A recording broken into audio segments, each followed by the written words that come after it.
ദൈവസന്നിധിയിലായിരിക്കാൻ കർത്താവ് നമ്മെ സഹായിക്കട്ടെ. 111 സങ്കീർത്തനം അതിന്റെ 5-ാമത്തെ വാക്യം ശബ്ദത്തിൽ വായിക്കാം. ഭക്തന്മാർക്ക് അവൻ ആഹാരം കൊടുക്കുന്നു, അവൻ തന്റെ നിയമത്തെ എന്നേക്കും ഓർക്കുന്നു. തന്റെ ഭക്തന്മാർക്ക് അവൻ ആഹാരം കൊടുക്കുന്നു. സ്തോത്രം. അടുത്ത വാക്യം വായിക്കുന്നു. അവൻ തന്റെ നിയമത്തെ എന്നേക്കും ഓർക്കും. ഇന്ന് പകൽക്കാലം ശരിയായ ഭക്തിയോടെയാണോ നീ ദൈവസന്നിധിയിലായിരിക്കുന്നത്? ശരിയായ ആ നിലയിലാണോ നീ ദൈവത്തെ ആരാധിക്കുന്നത്? നിനക്ക് ഒന്നിനും ഒരു കുറവും വരിക. ദൈവത്തെ ആരാധിക്കുന്ന ദൈവമക്കൾക്ക് ദൈവസന്നിധിയിൽ ദൈവത്തോട് ശരിയായ നിലയിൽ ഉപവസിക്കുന്ന, പ്രാർത്ഥിക്കുന്ന, കരയുന്ന ദൈവമക്കൾക്ക് ഒന്നിനും ഒരു കുറവും എൻ്റെ ദൈവം വരുത്തുകയില്ല. ഹല്ലേലൂയ. മാനുഷികമായി നിനക്കൊരു കുറവ് വന്നാൽ എൻ്റെ ദൈവം അത് പരിഹരിക്കും. അല്ലെങ്കിൽ വൈശാഖികമാകുന്ന ഏതെങ്കിലും വിധത്തിൽ എന്തെങ്കിലും നശിപ്പിച്ചാൽ എൻ്റെ ദൈവം തരും. ഒരു സ്തോത്രം പറഞ്ഞേ. യോബിനെ സംബന്ധിച്ച് പിശാച് സാത്താൻ ദൃഷ്ടി വെച്ചിട്ട് അവന്റെ എല്ലാം നശിപ്പിച്ചു. നമുക്കറിയാം 3 വേലിയാണ് യോബിനെ സംബന്ധിച്ച് സാത്താൻ പറയുന്ന ദൈവസന്നിധിയിൽ പറയുന്ന കാര്യം. 3 വേലി. 1, നീ അവന്റെ ചുറ്റിനും. 2, നീ അവന്റെ വീടിന് ചുറ്റിനും. 3, നീ അവന്റെ സമ്പത്തിന് ചുറ്റിനും. നോക്കിക്കേ, ഞാൻ എപ്പോഴും പറയും, നിങ്ങൾ ഓർക്കുന്നുണ്ടായിരിക്കാം, എങ്ങനെയാണ് സാത്താൻ ഇവന് ചുറ്റും വേലി ഉണ്ടെന്ന് എങ്ങനെയാ സാത്താൻ അറിഞ്ഞത്? എങ്ങനെയാ അറിഞ്ഞത്? ഹല്ലേലൂയ. ദൈവത്തോട് നിന്നോട് പറയുക, ഞാൻ ദൃഷ്ടി വെച്ചില്ലേ എന്ന് ദൈവം ചോദിക്കുന്നു. അപ്പോ സാത്താൻ പറഞ്ഞു, എങ്ങനെ അവനെ തൊടാനാ? സ്തോത്രം. അവനെ തൊടാൻ പറ്റുന്നില്ല. അവന്റെ ചുറ്റിനും, അവന്റെ വീടിന് ചുറ്റിനും, സമ്പത്തിന് ചുറ്റിനും 3 വേലി ദൈവം കൊടുത്തിരിക്കുക. സ്തോത്രം പറഞ്ഞില്ല. ഇന്ന് പകൽ ദൈവത്തെ ആരാധിക്കുന്ന ദൈവത്തെ നിനക്കും ഇതേപോലെ ദൈവം ചില വേലികൾ ഒരുക്കിക്കൊണ്ട് ദൈവത്തിന്റെ അഗ്നിമതിൽ പ്രാർത്ഥിക്കുന്ന, ആരാധിക്കുന്ന, വചനം പ്രമാണിക്കുന്ന നിനക്കുമേൽ എന്റെ ദൈവം ഒരുക്കി വെച്ചിട്ടുണ്ട്. ഇത് മാനുഷിക കണ്ണുകൊണ്ട് കാണത്തില്ല. ദുഷ്ടൻ തൊടാതെ, പിശാച് തൊടാതെ ഇന്നും നിന്നെ പരിപാലിക്കുന്നത് ഈ അഗ്നിമതിലാണ്. അത് മറ്റൊന്നുകൊണ്ടല്ല. നീ യഥാർത്ഥമായി ദൈവത്തെ ആരാധിക്കുന്നത് കൊണ്ട്, യാഥാർത്ഥ്യമായി ദൈവവചനം പ്രമാണിക്കുന്നത് കൊണ്ട് നിന്നെ പരിപാലിപ്പാൻ ദൈവത്തിന്റെ മതില് ഇന്ന് നിന്റെ ചുറ്റുപാട് ഇറങ്ങിയിട്ടുണ്ട്. ഹല്ലേലൂയ. യോബിനെ കുറിച്ച് പറയുകയാണ് 3 വേലി. ഹല്ലേലൂയ. 3 വേലി ചുറ്റുമുണ്ടെന്ന് പറയാൻ കാരണം എന്താണെന്ന് അറിയാമോ? ഹല്ലേലൂയ. മറ്റൊന്നുമല്ല, ഇവൻ ചുറ്റി നടന്നു. എങ്ങനെയാ ഒരു വീടിന് ചുറ്റും വേലി ഉണ്ടെന്ന് എങ്ങനെ അറിയാൻ പറ്റും? ആ വീടിന് ചുറ്റും നടക്കണം. അപ്പൊ ഇത് ചുറ്റി നടക്കാനുള്ള കാരണം എന്താണെന്നറിയാമോ? ഈ വേലിക്കകത്താണ് ആരിരിക്കുന്നത്? യോബ് ഇരിക്കുന്നത്. ഈ വേലിക്കകത്താണ് അവന്റെ കുടുംബം ഇരിക്കുന്നത്. ഈ വേലിക്കകത്താണ് അവന്റെ സമ്പത്ത് ഇരിക്കുന്നത്. ഏതെങ്കിലും ഒരു പഴുത് അവൻ ഈ വേലിക്ക് ചുറ്റും ഉണ്ടാകുമെന്ന് കരുതി ഇവൻ ഇതിനെ ചുറ്റി നടക്കുകയാണ്. നീ ഓർത്തോളം നിന്റെ വേലി നീയായിട്ട് പൊളിച്ചു കളഞ്ഞിട്ടുണ്ടെങ്കിൽ, ഏതെങ്കിലുമൊക്കെ പഴുത് നീയായിട്ട് പിശാചിൽ ഒരുക്കി വെച്ചിട്ടുണ്ടെങ്കിൽ അവൻ അതിൽ കടക്കും. അവൻ ചുറ്റി നടക്കുകയാ.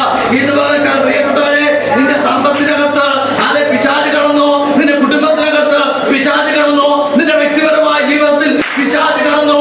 അതിന്റെ അർത്ഥം വേലി പൊളിഞ്ഞു കിടക്കുന്നുണ്ട്. അതിനെ പണിയണമെങ്കിൽ നിന്റെ ദൈവങ്ങളിലും സമർപ്പിച്ചിട്ട് എവിടെയാ വേലി പൊളിഞ്ഞത്? എവിടെയാ അവന് പഴുത് കിട്ടിയത്? എന്ന് പകൽ വചനപ്രകാരം നമ്മുടെ ജീവിതത്തെ ഒന്ന് പരിശോധിച്ച് നോക്കുക. വ്യക്തിപരമായ ജീവിതത്തെ പരിശോധിച്ച് നോക്കത്താവേ, വ്യക്തിപരമായ നിലയിൽ എന്റെ ദൈവവുമായുള്ള ബന്ധത്തിൽ എവിടെയെങ്കിലുമൊക്കെ വിള്ളലുകൾ സംഭവിച്ചിട്ടുണ്ടോ? ഉണ്ടെങ്കിൽ ഇന്ന് പകൽക്കാലം അതിനെ പരിഹരിക്കാൻ ഞാൻ എന്റെ ദൈവകരങ്ങളിൽ എന്നെ തന്നെ സമർപ്പിക്കുന്നു എന്ന് പറഞ്ഞ് സമർപ്പിച്ച് നിശ്ചയമായും ദൈവം നിന്റെ വേലിയെ, പൊളിഞ്ഞു പോയ നിന്റെ വേലിയെ പണിയുന്ന ദിവസമാണ് ഇന്ന് പകൽക്കാലം. എത്ര പേര് വിശ്വസിക്കുന്നുണ്ട്? വ്യക്തിപരമായ നിലവാരത്തിൽ വൈശാചിക പോരാട്ടം അനുഭവിക്കുന്ന നിന്നോട് ദൈവം വിളിച്ചു പറഞ്ഞു, വേലി പൊളിഞ്ഞു കിടക്കുകയാ. ചുറ്റി നടന്നിട്ട് ആ ഒരു പഴുത് പോലും യോബിനെ സംബന്ധിച്ച് പിശാചിന് കിട്ടിയില്ല. സ്വതന്ത്രം. അവൻ ചുറ്റി നടന്ന കാര്യം എവിടെയെങ്കിലും ഒരു വേലിക്കമ്പ്, എവിടെയെങ്കിലും ഒരു പഴുത് അവന് കിട്ടുമെന്ന് നോക്കാം. സത്യത്തിൽ അത്രയും ഭയഭക്തി നമുക്കില്ലെങ്കിൽ, അത്രയും ഭയഭക്തി ഇയ്യോബിനെ സംബന്ധിച്ചതുപോലെ, ഇയ്യോബിനെ പോലെ അത്രയും ഭക്തി നമുക്കില്ലെങ്കിൽ നമുക്ക് നോക്കി നോക്കിക്കേ, നമ്മുടെ വേലി പകുതിയെങ്കിലും ഉണ്ടോ? സ്തോത്രം പറയുന്നില്ല. എന്റെ ഭാഷയിൽ പറഞ്ഞാൽ ലൈംഗിക കാക്കയിരിക്കുന്നവരെ അവിടെ ഇവിടെയൊക്കെ 1-2 കമ്പും ഇയ്യോബിനൊക്കെ സ്വതന്ത്രം പറഞ്ഞില്ല. ഹല്ലേലൂയ. ഇയ്യോബിന് അത്ര ഭക്തിയോടെ ഇരുന്നുകൊണ്ട് അവന്റെ വീടിൽ അവന്റെ ചുറ്റും എന്ത് ചെയ്തു? വേലി പോലെ ഇളക്കം പോലും വരാതെ മുഴുവൻ ദൈവം പരിപാലിച്ചു. നോക്കിക്കേ, അത്രയും ഭക്തി ഇല്ലാത്ത നമ്മുടെ ജീവിതം, അത്രയും ഭക്തി നമുക്കില്ലെങ്കിൽ, അത്രയും അവൻ പ്രമാണം നാം അനുസരിക്കുന്നില്ലെങ്കിൽ നമ്മുടെ വേലിക്കകത്ത് പിശാചും അവന്റെ കുട്ടികളും അവന്റെ ബന്ധുപത്താറുകളെല്ലാം കാണും. പക്ഷേ നോക്കിക്കേ, അവനെയും അവന്റെ സമ്പത്തിനെയും അവന്റെ കുടുംബത്തെയും പിശാചിനെ ദൈവം ഏൽപ്പിച്ചു കൊടുത്തു. എന്താ സംഭവിച്ചത്? അവസാനത്തെ അദ്ദേഹത്തിലേക്ക് വരുമ്പോൾ കാണാൻ കഴിയുന്നത് എന്താണോ ഇയ്യോബിന് നഷ്ടമായത്, പിശാച് നഷ്ടമാക്കിയത്, അതിന്റെ ഇരട്ടിയായി ദൈവം ദൈവത്തെ ആരാധിക്കുന്ന പ്രമാണം അനുസരിക്കുന്ന ഒരു ദൈവവൈദ്യന് നഷ്ടങ്ങൾ വന്നാൽ അത് ഇരട്ടി തരാൻ കഴിയുന്ന, കുറവുകൾ വന്നാൽ അത് പരിഹരിക്കാൻ കഴിയുന്ന, അതിനെ പരിഹരിക്കാൻ കഴിയുന്ന, അതിന് ഇരട്ടിയായി അളവ് തരാൻ കഴിയുന്ന, നഷ്ടപ്പെട്ടതിന് ഇരട്ടി അളവ് തരാൻ കഴിയുന്ന ഒരു ദൈവത്തെയാണ് ഞാനും നിങ്ങളും ആരാധിക്കുന്നതെന്ന് പൂർണ്ണമായി വിശ്വസിക്കുന്നെങ്കിൽ ആ കരമൊന്ന് ചേർത്തടിച്ച് അല്പസമയം സ്തോത്രം ചെയ്ത് എന്താണോ നിന്റെ ആത്മീയ ജീവിതത്തിൽ നഷ്ടമായത് അതിനെ മടക്കി തരാൻ എന്റെ ദൈവം മതിയായ ദൈവമാണ്. വിശ്വസിക്കുന്നവർ ആ ദൈവത്തിന് സ്വന്തം നീ ദൈവത്തെ ആരാധിച്ചതുകൊണ്ട്, നീ ദൈവത്തെ സന്നിധിയിൽ നിന്നെ സമർപ്പിച്ചതുകൊണ്ട് നിനക്ക് വന്ന നഷ്ടം പരിഹരിക്കാൻ എന്റെ ദൈവം മതിയായവനാണ്.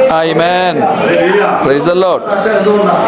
ദൈവത്തോട് അത്രമാത്രം ഭക്തി ഇരുന്നുകൊണ്ടാ പിശാച് അവരെ അവകാശമായി ചോദിച്ചത്, അല്ലെ? സ്വന്തം ഈ ദൈവസന്നിധിയിലേക്ക് വന്നതുകൊണ്ടാണ് പല പല പല വിഷയങ്ങൾ വന്നിരിക്കുന്നത്.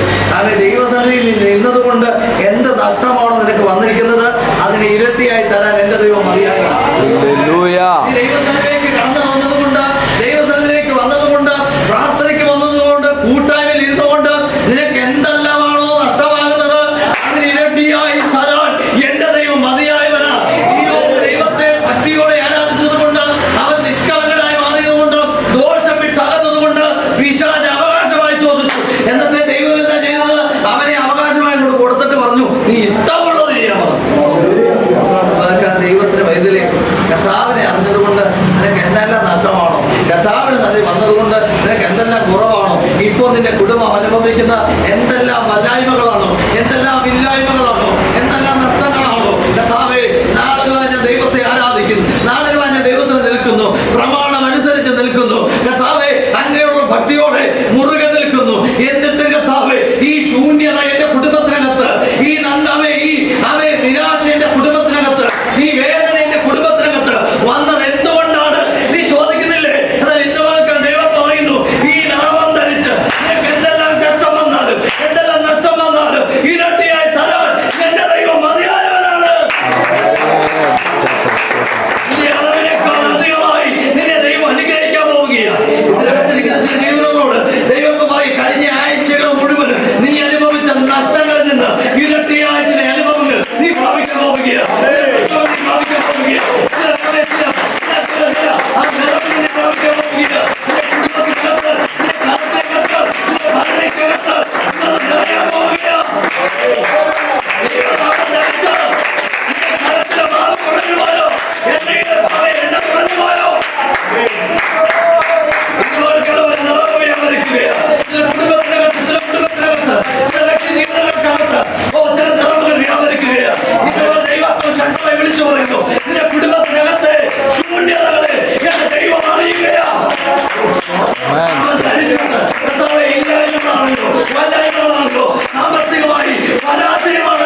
ശൂന്യത കണ്ട നീ വന്നത്, ശൂന്യത കണ്ട വന്നത്, ചില നിരാശകൾ കണ്ട നീ വന്നത്, ചില വല്ലായ്മകൾ കണ്ടിട്ടാണ് നീ വന്നത്. ഇന്ന് വാക്കാൽ വന്നിരിക്കുന്ന ഇടം ദൈവത്തിന്റെ സന്നിധിയാണ്. നീ മടങ്ങി പോകുന്നത് ഒരു സമൃദ്ധിയുമായിട്ടാണ്.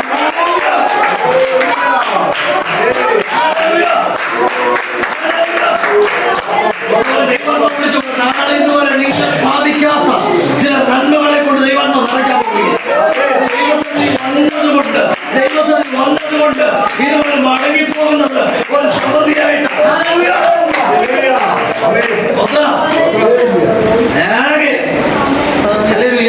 ഒരു വീട്ടിൽ ഒരടയ്ക്കുള്ളത്. അപ്പോ അവനെ മാവും അതിനുള്ള എണ്ണയും മാത്രമേ ഉള്ളൂ. ആ അവസാനം എന്ന് വെച്ചാൽ ആ ക്ഷാമം നിറഞ്ഞപ്പോ ആ വീട്ടിലെ മാത്രം ശേഷമായി ഇരുന്നത് മുഴുവൻ എന്ത് ചെയ്തു? അവരെടുത്ത് ഓരോ ദിവസവും എൻ്റെ ഭാഷ പറഞ്ഞാൽ 3 നേരം കഴിച്ചുകൊണ്ടിരുന്നവര് ഒരു നേരമാണ്. ദൈവാത്മാവ് ചില ജീവിതങ്ങളോട് ഇടപെടില്ല.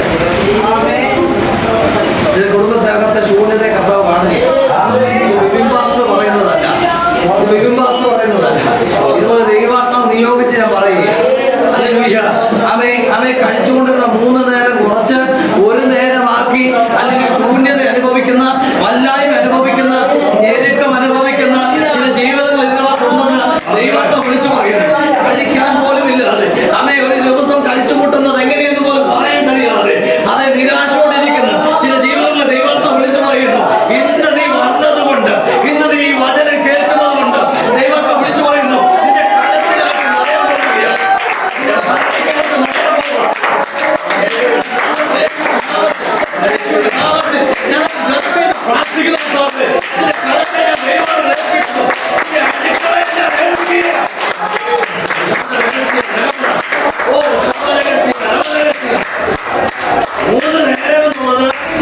ഒരു നേരമാക്കി അഡ്ജസ്റ്റ് ചെയ്തിട്ട് ആ ഒരു നേരത്തെ കഴിക്കാനുള്ളത് മാത്രമായി അവശേഷിച്ച ആ വീട്ടിൽ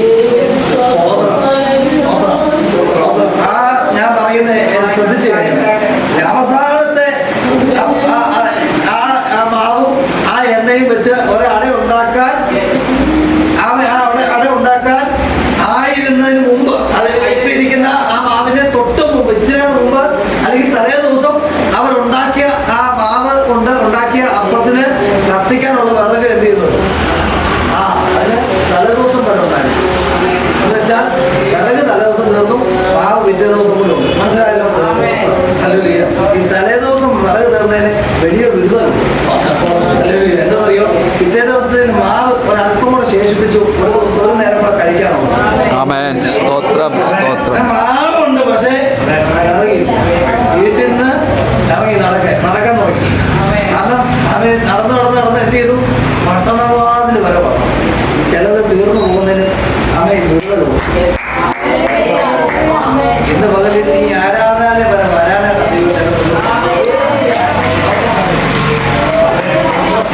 ചില ബുദ്ധിമുട്ട് നീ അനുഭവിക്കേണ്ടി വന്ന എന്താണെന്നറിയാമോ? ചില ഇല്ലായ്മകൾ അനുഭവിക്കേണ്ടി വന്ന എന്താണെന്നറിയാമോ? ശരിയായി കർത്താവിന്റെ മുമ്പിൽ വരാൻ വേണ്ടിയാണ്. നീ തപ്പി നടക്കുന്നത് മുഴുവനും വിറക, പക്ഷെ ദൈവം കൊണ്ടുവരുന്നത് ആവശ്യത്തിന്റെ മുമ്പിലാണ്. നീ നടക്കുന്നത് മുഴുവനും അന്വേഷിക്കുന്നത് മുഴുവൻ നിന്റെ ആവശ്യങ്ങളാണ്. കർത്താവ് കൊണ്ടുവന്നത് ആവശ്യത്തിന്റെ മുമ്പിലാണ്. നീ വെച്ചിരിക്കുന്ന സ്റ്റെപ്പ് നീ പുറകോട്ട് വയ്ക്കണ്ട, മുന്നോട്ട് തന്നെ പോ.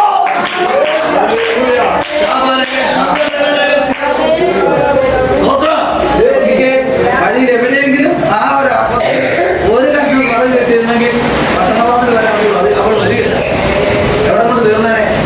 വഴി വർദ്ധിക്കരുത്, തീർന്നേനെ. പക്ഷേ ഒറ്റക്കമ്പ് വിറക് പോലും അവർക്ക് വേണ്ടി ദൈവം എന്ത് ചെയ്തില്ല, കിട്ടിയില്ല. മാത്രം പറയുക കഴിക്കാനുള്ള സാധനം വീട്ടിലുണ്ടെന്ന് ഓർത്തുകൊണ്ട് അതും കൂടെ കഴിക്കണമല്ലോ എന്ന് ഓർത്തുകൊണ്ട് വിറക് തപ്പാൻ തന്നെ ഇറങ്ങി. എവിടെ എത്തി? അഭിഷിക്തന്റെ മുമ്പിൽ എത്തി. അവിടെ ആലോചന കേൾക്കുന്നു. ഉള്ളത് എന്ത് ചെയ്യണം? നീ വെച്ചിരിക്കുന്ന ഉള്ളത് ഉണ്ടാക്കി എനിക്ക് തരണം. ആകപ്പാടെ അതേ ഉള്ളൂ. അത് കഴിച്ചിട്ട് ഞാനും എൻ്റെ മകൻ എന്ത് ചെയ്യാൻ പോവാം? തീരാൻ പോകും. അതുകൊണ്ട് അത് ആകെപ്പാടെ അതേ ഉള്ളൂ. അവസാനം പറയുന്നത് എന്താണ്? അഭിഷിക്തം പറയുന്നത് എന്താണ്? അത് നീ എനിക്ക് ആദ്യം കൊണ്ടുപോകാം. ആദ്യം എന്ത് ചെയ്യണം? ദൈവം പറയുന്നത് ആദ്യം കൊണ്ടുപോകാം. അത് കഴിഞ്ഞാൽ ചില ശൂന്യതകൾ നിറയുകയും ചില ശൂന്യതകൾ ദൈവം നിറയ്ക്കുകയും അവൻ ഭക്തന്മാർക്ക് ആഹാരം കൊടുക്കുന്ന ദൈവം ഇതുപോലെ ആ ദൈവത്തെ പ്രസന്റ് ചെയ്യുന്നത്. അവൻ ഭക്തൻ ദൈവത്തെ ആരാധിക്കുന്ന ദൈവത്തിന്റെ ശൂന്യത എന്റെ ദൈവം നിറയ്ക്കുകയാണ്. ഹല്ലേലൂയ. എന്ത് ചെയ്തു? ആ സഹോദരി പറഞ്ഞതുപോലെ അത് എന്ത് ചെയ്തു? അഭിഷിക്തന് അത് ഉണ്ടാക്കി കൊടുത്തു. സ്വതന്ത്രം. അടുത്ത സെക്കൻഡിൽ ഒറ്റ പ്രാർത്ഥനയാണ്. ഹല്ലേലൂയ.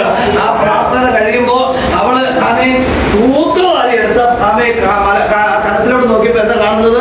ഇങ്ങനെ തൂത്ത് തുടച്ചെടുത്ത് ആ കടത്തിലേക്ക് നോക്കിയപ്പോ അവൾ കാണുന്നത് എന്താണെന്നറിയോ? അവൾ തൂക്കാൻ വേണ്ടി അത് ആയിരിക്കും കലമൊന്ന് ധരിച്ചിട്ട് പിടിച്ചിട്ട് കിട്ടുന്നില്ല. കാരണം ഇത് നിറഞ്ഞിരിക്കുക.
വിശ്വാസത്തോടെ നിങ്ങളുടെ വീട്ടിലോട് ഇന്ന് ഈ ആരാധന ധൈര്യത്തോടെ എന്ന് നിങ്ങൾ ആരെങ്കിലും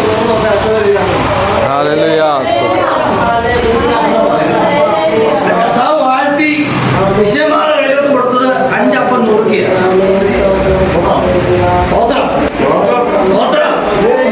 ഇത് ഓരോന്ന് എടുക്കുമ്പോൾ ഓരോന്ന് കൂടുകയാണ്. വിശ്വാസത്തോടെ എടുക്കാൻ തയ്യാറായ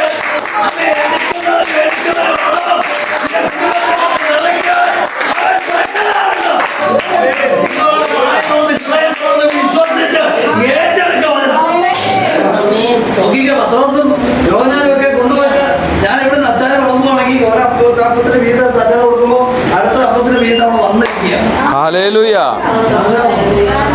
ഇതെങ്ങനെയാ 12 വട്ടം മിച്ചം വന്നത്? ഓരോ പീസ് എടുക്കുന്നവരും ഓരോന്നും വന്നുകൊണ്ടിരിക്കുക. എത്രയാണോ തീരുന്നത് അതിനകത്ത് വന്നുകൊണ്ടിരിക്കുക. ഇത് വളരെ ദൈവം വാഴ്ത്തി അനുഗ്രഹിച്ച് ഈ വചനം നിന്റെ കരങ്ങളിൽ തരുന്നു. ഹല്ലേലൂയ. ഇന്ന് മുതൽ നീ ദൈവനാമത്തിന് വേണ്ടി അവൻ നിൽക്കുന്നത് കൊണ്ട്, ഇന്ന് മുതൽ ദൈവത്തിന് വേണ്ടി നിൽക്കുന്നത് കൊണ്ട് നിന്റെ കുടുംബത്തിനകത്ത് ശൂന്യതകള്, നിന്റെ സമ്പത്തിനകത്ത് ശൂന്യതകള്, നിന്റെ വ്യക്തിപരമായ ജീവിതത്തിലെ ശൂന്യതകള് നിറയ്ക്കാൻ എന്റെ ദൈവം ശക്തനാണ്. ഇതുപോലെ ഒറ്റ കാര്യമേ ഉള്ളൂ. ഈ യോബിനെ പോലെ ഭക്തിയോടെ ജീവിക്കണം.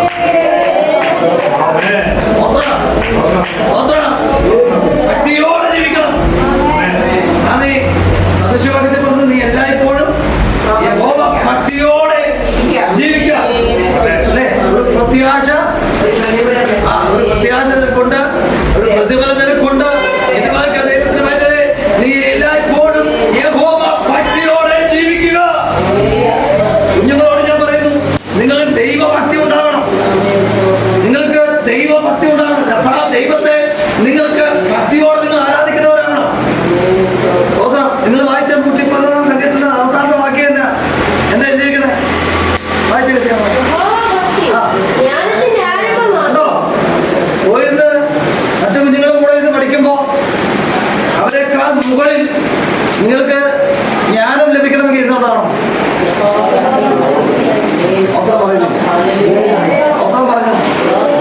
നിങ്ങൾ എല്ലായ്പ്പോഴും ദൈവസന്നിധി പ്രാർത്ഥിക്കണം. നിങ്ങൾ പ്രാർത്ഥിച്ച് പഠിക്കാനിരിക്കണം. നിങ്ങളുടെ വിദ്യാഭ്യാസത്തിന്റെ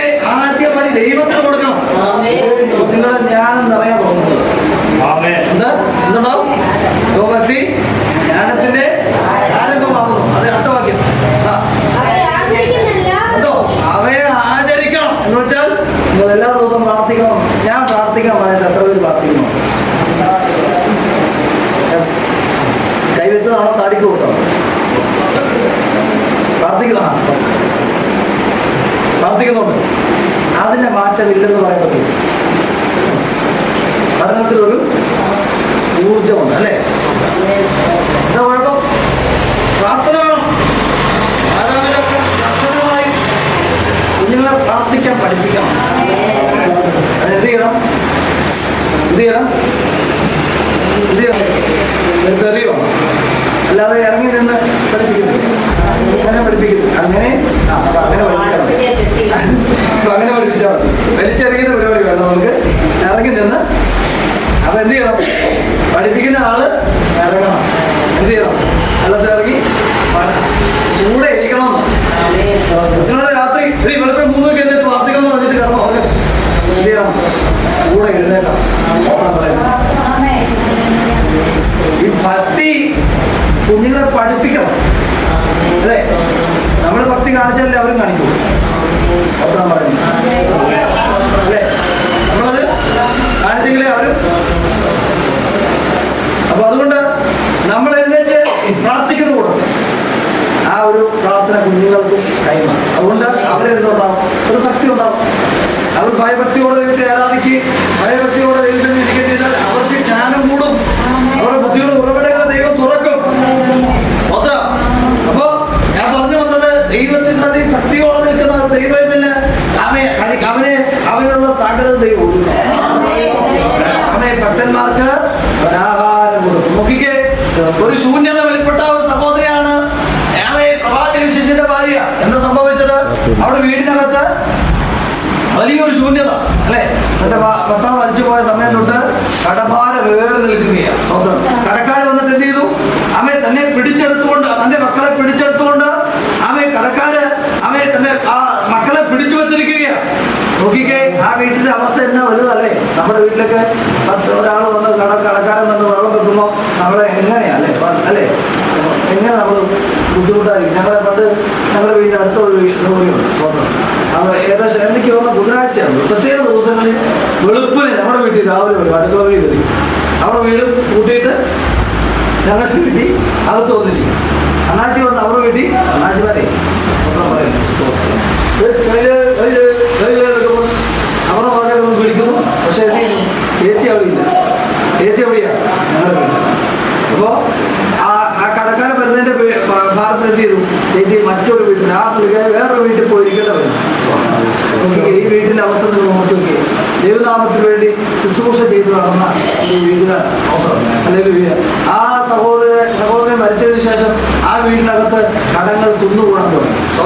അല്ലെങ്കിൽ ആ വീട്ടിൽ കടക്കാർ വന്ന് കുഞ്ഞുങ്ങളെ പിടിച്ചു വെച്ച് അവർ വീണ്ടും വാതിൽക്കൽ നിന്ന് ബഹളം വെക്കുമ്പോൾ അയൽക്കാരെല്ലാം നോക്കിയിരിക്കുകയല്ലേ? നോക്കിക്ക് അവർക്കും വളരെ പ്രയാസം നടന്നിരിക്കുകയാണ്. അവളെന്ത് ചെയ്തു? അവൾ ദൈവസന്നിധിയിലേക്ക് അഭിഷിക്തന്റെ അരികിലേക്ക് ഓടിച്ചെന്നു. സ്വതന്ത്രം അവൾ ദൈവസന്നിധിയിൽ അഭിഷിക്തനോട് ആലോചന ചോദിച്ചപ്പോ ഇങ്ങനെ പറഞ്ഞു, നിന്റെ വീട്ടിൽ എന്നാ വിഷയം? എന്നാ? വീട്ടിലൊന്നുമില്ല, കടക്കാർ വന്നിരിക്കുക. സ്വതന്ത്രം ഒരു കാര്യം ചെയ്യും, അടുത്തുള്ള വീട്ടിൽ പോയി പാത്രം മേടിക്കണം. വെറും പാത്രം മേടിക്കണം. സ്വതന്ത്രം പറയുന്നില്ല.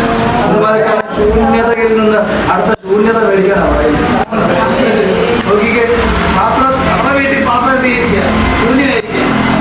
ആവശ്യത്തിന്റെ പറയാൻ വേറെ പാത്രകൂടെ വിളിച്ചോണ്ട് പറയാം. അച്ഛാ ഇപ്പൊ കടമാണ്, പക്ഷെ ഇത്തിരിയുടെ കടം മേടിക്കാൻ പോകും. ഇത് വെച്ചാൽ നമ്മൾ പോയി മേടിക്കും. ഇപ്പൊ 2 ലക്ഷം രൂപ കടം കഥാ പറയാം. 1 ലക്ഷം കൂടെ നമ്മൾ പോയി മേടിക്കും. അറിയാതാണെങ്കിൽ മേടിക്കും, അതിനപ്രകാരമാണെങ്കിൽ മേടിക്കും. ദൈവം നടക്കാൻ ശേഷം ചില ശൂന്യപാത്രങ്ങളെ നമ്മൾ മേടിക്കാൻ തയ്യാറാവണം. വിശ്വാസത്താൽ ദൈവം നിറയ്ക്കാൻ ശക്തനാണ്. നിങ്ങളെല്ലാവരും പോയി കടം മേടിച്ചോളാന്നല്ല അതിന്റെ അർത്ഥം. മനസ്സിലാക്കാൻ സ്വാഗതം ചെയ്യും അല്ലെങ്കിൽ. അപ്പൊ നോക്കിക്കേ, ആ സഹോദരി അങ്ങോട്ട് നിലവിളിച്ചാ പോയത്. തിരിച്ചെങ്ങനെയാണ്? ഹല്ലേലൂയ, വിശ്വാസത്തോടൊരു വരവുണ്ട്. ഹല്ലേലൂയ. അങ്ങോട്ട് പോയപ്പോ കാറിക്കൂവി, അയ്യോ എന്റെ മക്കളെ പിടിച്ചു വെച്ചിരിക്കുക എന്ന് കാറിക്കൂവി പോയ സഹോദരി ആലോചന കേട്ടിട്ടുള്ള വരവ് ആ ഒരു പ്രത്യേക വരവാണ്. ഹല്ലേലൂയ. എങ്ങനെയാണെന്നറിയാമോ? വിശ്വാസത്തോടെ, എന്റെ ഭാഷയെ പറഞ്ഞാൽ പാടി അന്യഭാഷ ആരാധിച്ച് ഒരു വരവാണ്.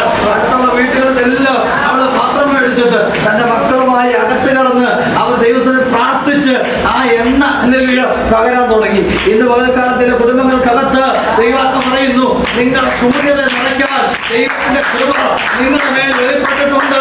ഇന്ന് മുതൽ നിന്റെ കുടുംബത്തിനകത്ത് വേറിട്ടൊരു പ്രാർത്ഥന വെളിപ്പെട്ടാൽ, വേറിട്ടൊരു പ്രാർത്ഥന വെളിപ്പെട്ടാൽ നിന്റെ കുടുംബത്തെ നിറയ്ക്കുവാൻ, സമകാലം പോറ്റുവാൻ ദൈവത്തിന്റെ കരം നിങ്ങളുടെ അനുഗ്രഹമായിരിക്കും.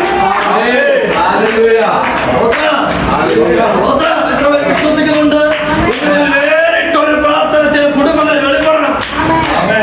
നിന്റെ ശൂന്യത നിറയ്ക്കാൻ, അതിന്റെ കടഭാരം മാറാൻ, നിന്റെ വല്ലായ്മകൾ മാറാൻ, ദൈവത്തോടുള്ള ഭക്തി അവയെ കാണിക്കുവാൻ വേറിട്ടൊരു പ്രാർത്ഥന. കുടുംബങ്ങളിൽ കേവലം അവയെ ആചാരപ്രകാരമുള്ള പ്രാർത്ഥനകളെ മാറ്റി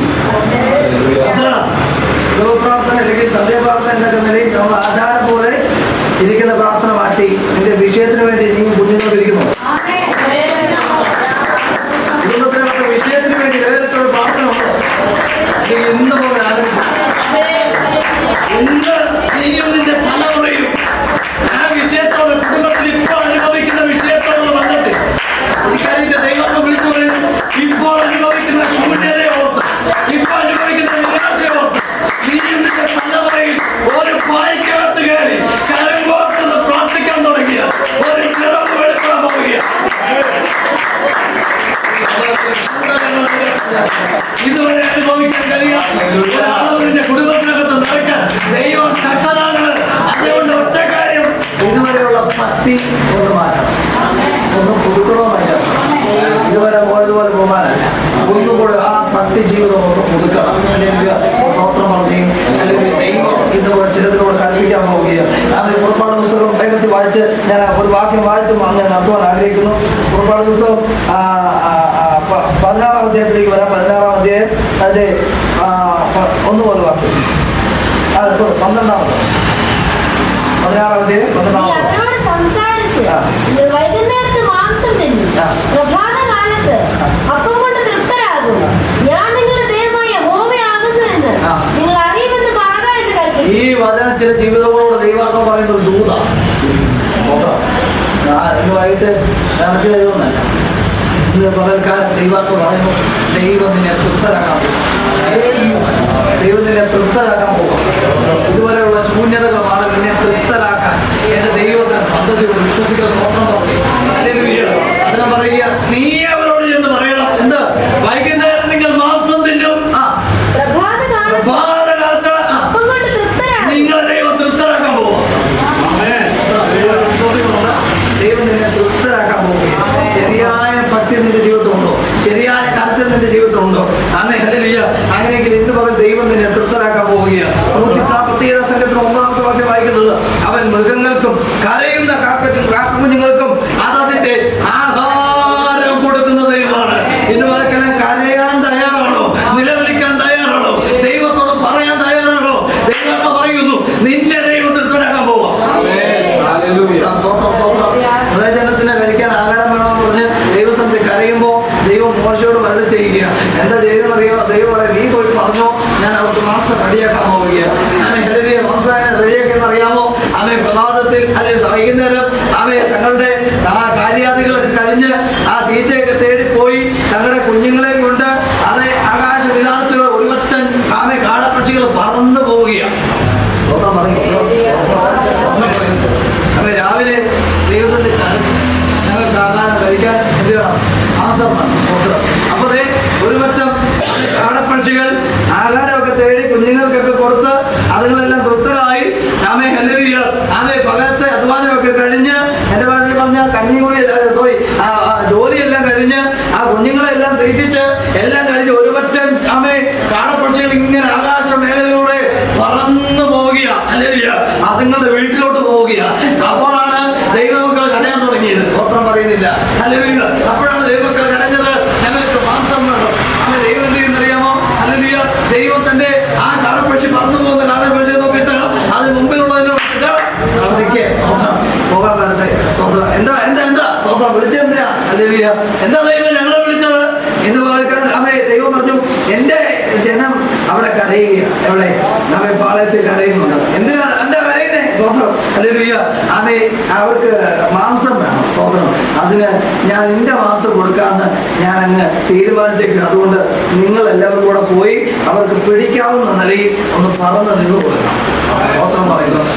സ്തോത്രം പറയുന്നു. ദൈവം കൽപ്പിച്ചത്, എന്റെ ദൈവം കൽപ്പിച്ചപ്പോ അങ്ങനെ ശരീരം നോക്കാതെ അതുങ്ങളുടെ ജീവൻ നോക്കാതെ മരിക്കുമെന്ന് അറിഞ്ഞിട്ട് കാടപ്പക്ഷി കൃത്യമായി അനുസരിച്ചു.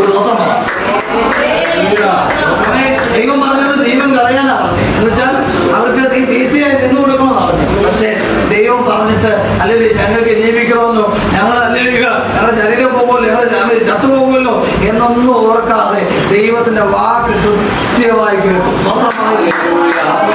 സ്വന്തം പറയുന്നില്ല.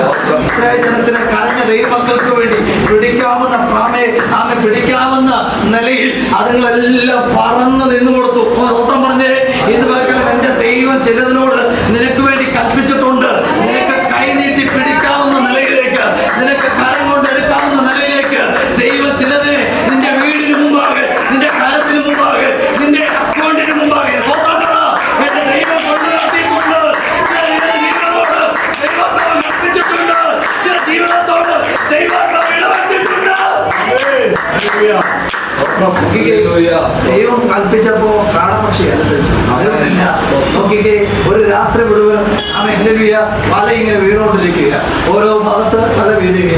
രാത്രി മീനിനെ വിളിച്ചിട്ട് ദൈവം പറഞ്ഞു ഒറ്റ എണ്ണം ആ വലയ്ക്കകത്ത് പറഞ്ഞേ. ദൈവം പറഞ്ഞത് കേട്ട് ആ ഒറ്റ മീൻ പോലും വലയ്ക്കകത്ത് കയറിയില്ല. പത്രോസ് എവിടെ വീശുന്നു അവിടെ ഉള്ളതെല്ലാം ചാടി വെളിയിലോട്ട് ഓടി.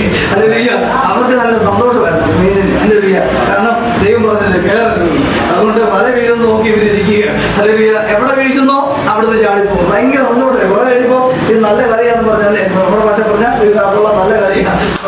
ഇങ്ങനെ വെളുപ്പിനെ വലയിട്ട് മീൻ എന്ത് ചെയ്തു? വെളുപ്പിനെ കർത്താവ് കയറി ഒറ്റ ആലോചന വലത്തെ ഭാഗത്ത് പോകും. രാത്രി തന്നെ ദൈവർക്ക് പറഞ്ഞിട്ടുണ്ട് നീ എല്ലാം കൂടെ ഞാൻ പറയുമ്പോ എവിടെ കൂടിക്കണം. ഗോത്രം പറയും. കഴിഞ്ഞ ദിവസങ്ങളിൽ നഷ്ടമായത് മുഴുവൻ ദൈവം കൂടിത്തരണം. അനുസരിക്കാൻ തയ്യാറാണ്, കേൾക്കാൻ തയ്യാറാകും. ദൈവഭക്തിയോടെ ദൈവത്തിന് വചനമൊന്ന് കേൾക്കാൻ തയ്യാറാകും. ഇന്ന് ദൈവത്തിനെ അനുസരിക്കുകയാണ്. ചില നന്മകൾ വെളിപ്പെടുകയാണ്. ചിലർ തൃപ്തരാകാൻ പോവുകയാണ്.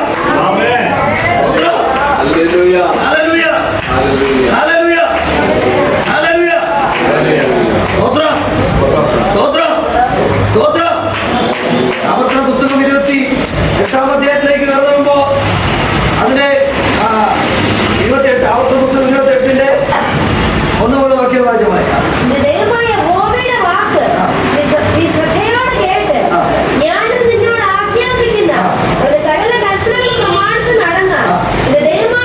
നിന്റെ ദൈവമായ യഹോവ നിന്റെ ഭൂമിയിലുള്ള അടുത്ത വാക്യം നിന്റെ ദൈവമായ വാക്ക് കേട്ടനുസരിച്ചാൽ ഈ അനുഗ്രഹങ്ങളെല്ലാം നിനക്ക് സിദ്ധിക്കും. നിങ്ങൾ വായിച്ചാൽ മതി. ബാക്കിയുള്ളത് നിങ്ങൾക്കുള്ള അനുഗ്രഹമാണ്. ആർക്ക്? ദൈവത്തിന്റെ വാക്ക് കേട്ടനുസരിക്കുന്ന ഒരു ഭക്തനുള്ള അനുഗ്രഹം മുഴുവനും അത് വായിച്ചു കഴിയുമ്പോൾ നോക്കാം. വാക്ക് കേട്ടാത്തവർക്ക് കൊടുക്കുന്നുണ്ട്. ഇന്ന് പകർക്കാൻ ദൈവത്തെ വചനം പറയുന്നു. ദൈവം പറഞ്ഞത് ചെയ്യാൻ തയ്യാറാണോ? ഭക്തിയോടെ നീ ദൈവത്തെ ആരാധിക്കുന്നു. ഇതിനൊക്കെയുള്ള ആഹാരം തരാൻ എന്റെ ദൈവം കരഞ്ഞപ്പോൾ ദൈവം കാടകൃഷിയോട് ഹല്ലേലൂയ കൽപ്പിച്ചു. പിടിക്കാവുന്ന ഭാഗത്തിൽ പറന്ന് നിന്നു കൊടുത്തു. ഹല്ലേലൂയ.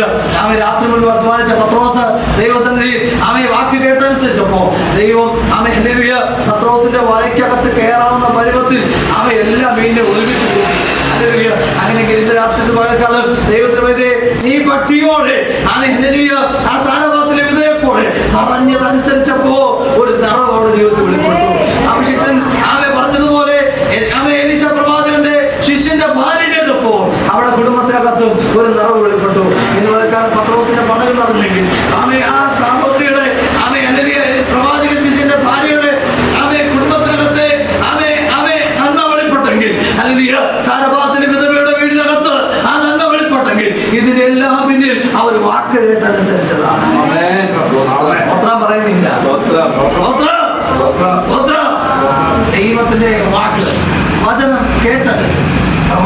അനുസരിക്കുന്നെങ്കിൽ നിശ്ചയമായി നന്മ വെളിപ്പെടും. എന്താണ് നമ്മൾ സങ്കീർത്തനത്തിലും അങ്ങനെ തന്നെ എഴുതി വെച്ചിരിക്കുന്നുവല്ലോ. ഹല്ലേലൂയ. അതിന്റെ 7-ാമത്തെ വാക്യം ഇങ്ങനെയാണ് വായിക്കുന്നത്: അവന്റെ കൈകളുടെ പ്രവൃത്തികൾ സത്യവും ന്യായവുമാകുന്നു, അവന്റെ പ്രമാണങ്ങളെല്ലാം വിശ്വാസ്യം തന്നെ. ഹല്ലേലൂയ. അവ എന്നേക്കും സ്ഥിരമായിരിക്കും. ദൈവത്തിന്റെ വചനം എന്നേക്കും സ്ഥിരമാണ്. അതനുസരിക്കുന്ന നിനക്ക് ഒരു നന്മയ്ക്കും തുടക്കം വരികയാണ്. എന്താണ് പറയുന്നത്? ഹല്ലേലൂയ. അവൻ മുമ്പേ ഹല്ലേലൂയ അവന്റെ രാജ്യവും നീതിയും രക്ഷിപ്പിൻ, അതോടുകൂടെ സകലരും തരും. മറ്റൊരു വാക്യത്തിൽ പറയുന്നല്ലോ, ദാവീദ് പറയുന്നല്ലോ, നന്മയും കരുണയും യാഷ്കാലമൊക്കെ എന്നെ പിന്തുടരുന്നു. അതിന്റെ പുറകെ പോകണ്ട, നീ നന്മയ്ക്ക് പുറകെ പോകണ്ട. ദൈവം അതെല്ലാം നമുക്ക് തന്നെ നൽകി തരും. വിശ്വസിക്കുന്നവരുടെ കരം ഉയർത്തി ആ കർത്താവ് സ്തോത്രം പറഞ്ഞാട്ടെ. ഓരോ ശക്തിയോടെ സ്തോത്രം ചെയ്താട്ടെ. വചനം വായിക്കുന്നു. ഹല്ലേലൂയ. തന്റെ ഭക്തന്മാർക്ക് അവൻ ആഹാരം കൊടുക്കും. യഥാർത്ഥമായ ഭക്തി ജീവിതത്തിൽ ദൈവത്തിന്റെ വാക്കനുസരിച്ച്, കേട്ടനുസരിച്ച്, പ്രമാണമനുസരിച്ച് മുമ്പോട്ട് പോയാൽ ഈ പറയുന്ന എല്ലാ അനുഗ്രഹങ്ങളും നമ്മുടെ കുടുംബത്തിൽ വെളിപ്പെടും. ഇതുപോലെ വളരെ സമയങ്ങൾ ദീർഘമായി എന്നെനിക്ക് അറിയത്തില്ല, അറിയാമെങ്കിൽ ഇന്ന് ഇരുന്നേ പറ്റുള്ളൂ. നമ്മുടെ താമസത്തിലും കർത്താവ് അനുഗ്രഹിക്കട്ടെ. തുടർന്നുള്ള വിഷയങ്ങളിൽ ഈ വചനങ്ങളാൽ ദൈവം നിങ്ങളെ എല്ലാവരെയും അനുഗ്രഹിക്കട്ടെ. അതുകൊണ്ട് ഭക്തിയോടെ നമുക്ക് മുന്നോട്ട് പോകാം. കർത്താവ് നമ്മെ സഹായിക്കട്ടെ. തുടർന്നുള്ള സമയങ്ങളിൽ സാക്ഷ്യത്തിനായി സമയത്ത് വേർതിരിക്കുന്നു. കർത്താവ് നമ്മെ സഹായിക്കുന്നു.